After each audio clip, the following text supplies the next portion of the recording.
नमस्कार मित्रांनो, मराठी क्राईम स्टोरीमध्ये आपलं स्वागत आहे. आजची सत्य घटना आहे बीड जिल्ह्यातील. बीड जिल्ह्यात एका गावात एक वयस्कर कुटुंब राहत होतं आणि त्या कुटुंबामध्ये 50 वर्षाची रंजना सावंत नावाची महिला राहत होती. रंजना ही एक शिक्षिका होती, म्हणून ती शाळेत दररोज शिकवायला जायची. रंजनाचा पती हा सखाराम सावंत हे नोकरीमधून रिटायर झालेले होते. ते रिटायर कर्मचारी होते. त्यामुळे त्यांनी गावामध्येच एक किराणाचे दुकान टाकले आणि ते दुकान सखाराम सावंत चांगल्या प्रकारे चालवत होते. दोघांचा संसार खूप चांगल्या प्रकारे चाललेला होता. गावातील लोक त्यांच्याकडे बघून खूप आनंदात होते, कारण दोघांचे वय खूप जास्त होते तरी ते दोघे काम करून आपला प्रपंच चालवत होते. 15 नोव्हेंबरचा तो दिवस होता. मध्यरात्रीची ती वेळ होती आणि गावातील लोक त्यावेळी गाढ झोपलेले होते. पण अचानक रंजनाच्या घरातून किंकाळी येऊ लागली होती. त्यावेळी गावातील लोक गाढ झोपेत होते, पण अचानक रंजनाच्या घरातून किंकाळी येऊ लागली होती. रंजना जोरजोरात ओरडायला लागली. तिच्या त्या ओरडण्याच्या आवाजामुळे गावातील लोक जागे झाले. गावातील लोकांनी तिच्या घराकडे धाव घेतली. घरातील लोक तिच्या घराकडे धावपळ करत गेले, तेव्हा त्यांना त्या ठिकाणी सखाराम सावंत हे रक्ताच्या थारोळ्यात पडलेले दिसले. हे दृश्य पाहून गावातील लोक घाबरू लागले. गावातील लोक विचार करू लागले की सखारामचे कुणासोबत वैर नव्हते, कोणासोबत काही भांडण वगैरे नव्हते. ते सर्वांसोबत अगदी प्रेमाने बोलत होते. ते सर्वांशी मिळून मिसळून राहायचे. मात्र त्यांची इतक्या निर्दयीपणे कोणी हत्या केली असेल असा प्रश्न गावकऱ्यांना पडला होता. त्यानंतर गावकऱ्यापैकी काही पुढारी लोकांनी या घटनेची माहिती पोलिसांना दिली आणि पोलीस लगेच घटनास्थळी दाखल झाले. सखाराम सावंत हे रक्ताच्या थारोळ्यात पडलेले होते. पतीला बघून रंजना ही जोरजोरात रडत होती, पण तिच्या डोळ्यामध्ये एक वेगळीच चमक होती, जणू काहीतरी ती लपवत होती.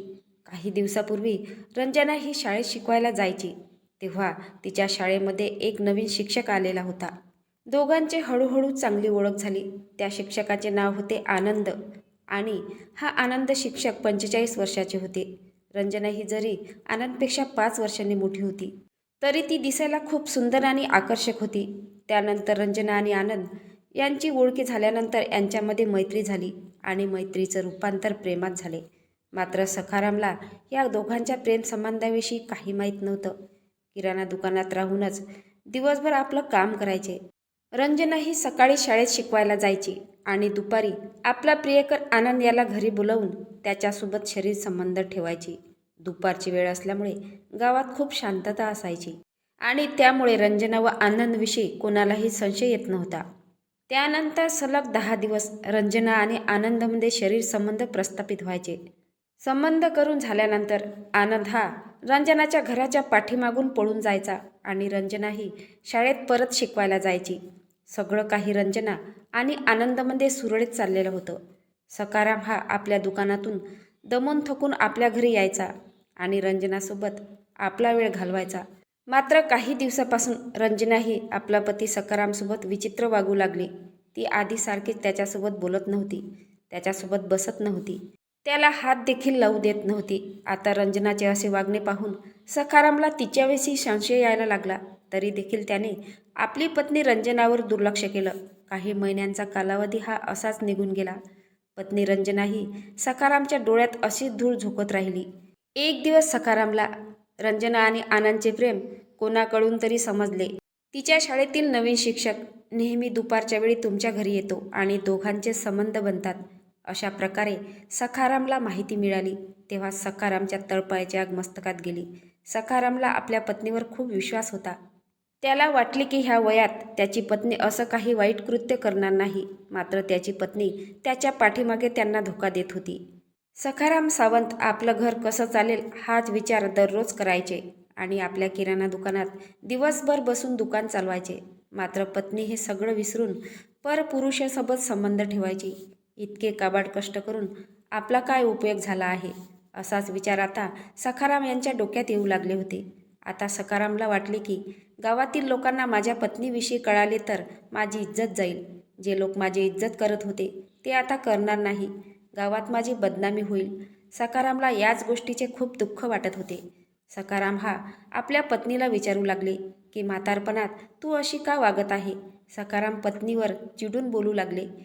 की तू पहिल्यापासून अशी वाईट महिला आहे असे जर मला समजले असते तर मी तुझ्यासोबत लग्न केलेच नसते. मला समजायला थोडा उशीर झाला.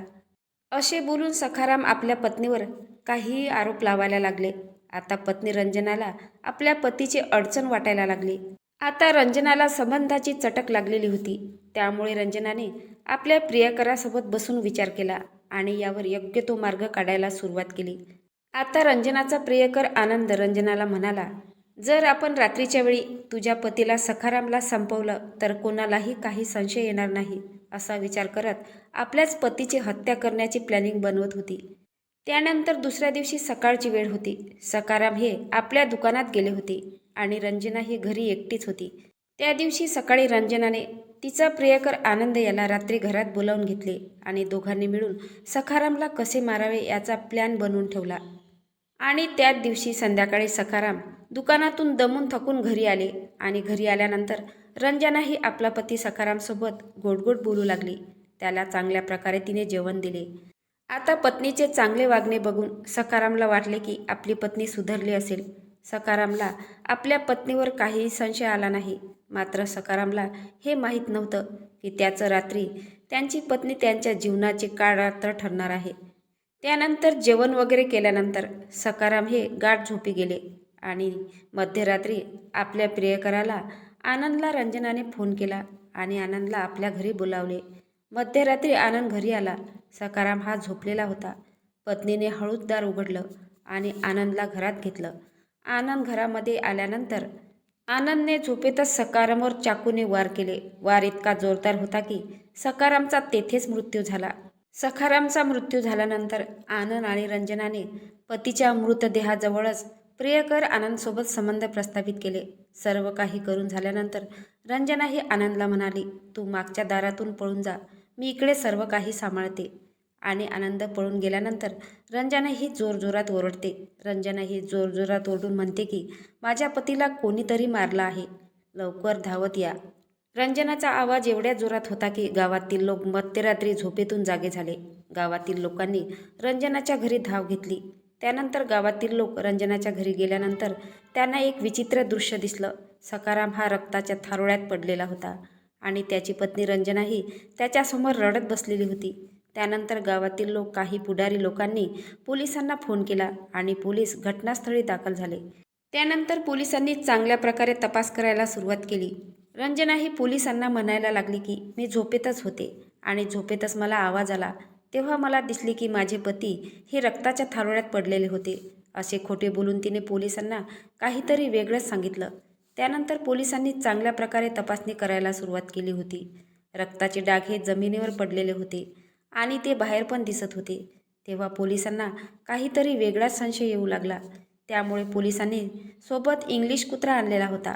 पोलिसांनी जो इंग्लिश कुत्रा आणलेला होता तो रंजनाच्या अवतीभोवती फिरायला लागला. इंग्लिश कुत्र्याचे असे वागणे बघून पोलिसांना रंजनावर संशय येऊ लागला.